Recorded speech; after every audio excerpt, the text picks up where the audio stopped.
Hello everyone, welcome to UPSC navigator. ये जो video है इसमें हम यूपीएससी सिविल सर्विसेज एग्जाम 2018 का जो सीसेट पेपर है उसका कॉम्प्रिहेंशन वाला पार्ट हम यहाँ पर कवर करने वाले हैं। इससे पहले हमने 2017 का जो कॉम्प्रिहेंशन वाला पार्ट था है ना, वो कंप्लीट कर लिया है ना। 30 क्वेश्चंस आए थे 2017 में, हमने वो पूरे कवर कर लिए थे। ओके, तो यदि आपने वो वीडियो जाके नहीं देखी है तो वो वीडियो उसके बाद देख लेना है ना। 2017 पूरा कंप्लीट है। इस वीडियो में हम 2018 करेंगे एंड इसके बाद 2019 और ऐसे करते हुए 2025 तक के सारा जो पेपर है ना, कॉम्प्रिहेंशन वाला पार्ट मैं आपको यहाँ पर कवर करने वाला हूँ। ओके, तो शुरू करते हैं हम इस सेशन को। क्वेश्चन नंबर 18 देखिए, यहाँ पर हमको बताना है अजम्पशन। ठीक है, option 1, the right to education guarantees teacher accountability for the learning process of children. Option 2, the right to education guarantee 100% enrolment of children in the school.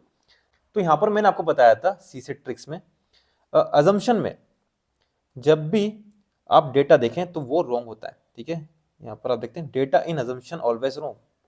आपको जहां भी डेटा मिले आप अजम्पशन कैसे कर सकते हैं, कोई भी डेटा जो आप देख रहे हैं 100% कैसे अजम्पशन कर सकते हैं। ठीक है, तो अजम्पशन में डेटा हमेशा रॉन्ग होता है, ये याद रखना। ऑप्शन 2 यदि रॉन्ग होता है तो ये गया ये गया।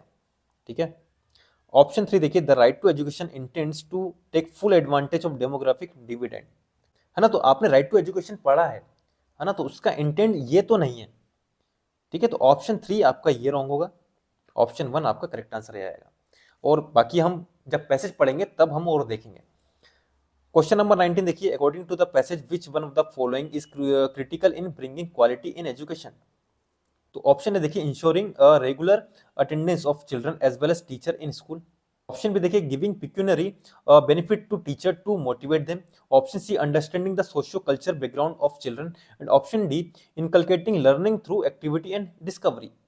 तो यहाँ पर आप ऑप्शन ए, बी एंड सी देखेंगे है ना, तो ये आपको समझ में आएगा कि भाई तीनों गलत बात कर रहे हैं। है ना, यहाँ पर क्या पूछा है कि critical in bringing quality in education. तो यदि आप जो टीचर्स हैं है ना, उनको मोटिवेट करने के लिए आप उनके जो पिक्यूनरी बेनिफिट्स हैं है ना, जो उनके आर्थिक लाभ हैं, यदि वो आप प्रोवाइड करेंगे तो उससे एजुकेशन की क्वालिटी कैसे इंक्रीज होगी, नहीं होगी। है ना, तो ऑप्शन बी आप करो। ऑप्शन सी क्या बोल रहा है कि भाई जो बच्चे हैं, जो चिल्ड्रन, उनका सोशियो कल्चर आप बैकग्राउंड समझिए, उससे क्या होगा, कुछ नहीं होने वाला उससे।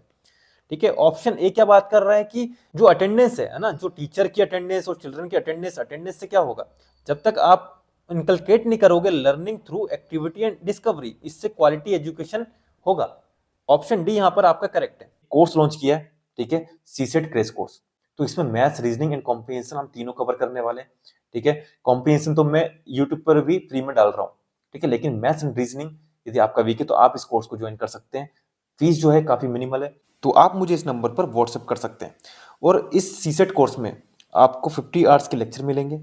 ठीक है, इसमें आपको 3 क्लासेस पर वीक मिलेंगी, प्रैक्टिस क्वेश्चंस मिलेंगे जो कि यूपीएससी लेवल के हैं। यहाँ पर पीवाईक्यूज भी कवर किए जाएंगे और आपको यहाँ पर 3 फुल लेंथ टेस्ट भी प्रोवाइड किए जाएंगे। ओके, तो ये जो सीसेट कोर्स है, यदि आपका मैथ्स एंड रीजनिंग वीक है तो मैं आपको सजेस्ट करूंगा कि सीसेट को हल्के में ना लीजिए, है ना, क्योंकि हम जीएस तो पढ़ते हैं, जीएस की क्लासेस भी लेते हैं, लेकिन सीसेट को हम इतना इग्नोर कर देते हैं, उस पर ध्यान ही नहीं देते हैं। ओके, और ये हमारी नैया ले डूबता है, तो हमको सीसेट को इग्नोर नहीं करना है। और आप देख सकते हैं कि यूट्यूब पर सर ने सीसेट 2025 का मैथ्स का पोर्शन पूरा कवर किया हुआ है ना, ये वीडियो आप जाके देख सकते हैं, यूट्यूब पर अपलोड है। ओके, तो मैथ्स के जितने भी क्वेश्चंस आए थे 2025 के पेपर में, तो सर ने सारे क्वेश्चंस वहां पर कवर किए हुए हैं। ओके, तो आप ये वीडियो भी जाकर देखिए। ओके, और यदि कोर्स यदि आप ज्वाइन करना चाहते हैं तो आप मुझे इस नंबर पर व्हाट्सएप कर सकते हैं। क्वेश्चन नंबर 27, ठीक है, 27, 28, 29 और 29। ठीक है, 3 क्वेश्चन है इस पैसेज में। ठीक है, तो क्वेश्चन नंबर 27 देखिए, according to the passage which of the following are the consequence of decline in forest cover. यदि फॉरेस्ट कवर में डिक्लाइन होता है, ठीक है, तो क्या क्या होगा। ठीक है, तो ऑप्शन 1, 2, 3, 4 आप देखेंगे, तो यदि आप यहाँ पर जीएस का अपना नॉलेज लगाएं है ना, तो आपको समझ में आएगा कि भाई चारों ऑप्शन यहाँ पर करेक्ट है, तो ऑप्शन डी आपका ये करेक्ट आंसर है। बाकी जब पैसेज पढ़ेंगे तब और यहाँ पर क्लियर हो जाएगा। यहाँ पर आप देखिए क्वेश्चन नंबर 28, यहाँ पर आपको बताना है इन्फेरेंस। ठीक है, तो ऑप्शन 1 देखिए, deforestation can cause change in the course of reverse. ठीक है, तो ये ऑप्शन तो यहाँ पर करेक्ट है कि डिफॉरेस्टेशन से ये हो सकता है कैन कॉज। ठीक है, तो ऑप्शन 1 करेक्ट है। Option 2, salinisation of land take place due to human activity only. तो ये जो स्टेटमेंट है इसने स्पेसिफिक कर दिया है कि सिर्फ ह्यूमन एक्टिविटी के कारण ही सैलिनाइजेशन हो रहा है लैंड का, तो ऑप्शन 2 ये रॉन्ग है। तो ऑप्शन 2 रॉन्ग है मतलब ये गया है ना। ऑप्शन 1 करेक्ट है, तो आपका यहाँ पर करेक्ट आंसर ये आ जाएगा, क्योंकि ऑप्शन डी बोल रहा है none of the above is correct inference, तो ऑप्शन डी भी रॉन्ग है। ठीक है, और ऑप्शन 3 देख लेते हैं। Intense monoculture practice in plains is a major reason for desertification in tropical Asia, Africa and South America.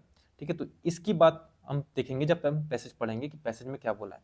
ठीक है, अब देख लेते हैं question number 29। With reference to desertification as describe in the passage the following assumption बताना हमको have been made. Option 1 desertification is a phenomenon in tropical area only. Option 2 deforestation invariably leads to flood and desertification. तो यहाँ पर आप देखिए only word use किया हुआ है जो कि एक्सट्रीम वर्ड है, इनवेरिएबली ये भी आपका एक्सट्रीम वर्ड है ना। तो यहाँ पर आपका आंसर जो होना चाहिए ऑप्शन डी, नाइदर 1 नॉर 2।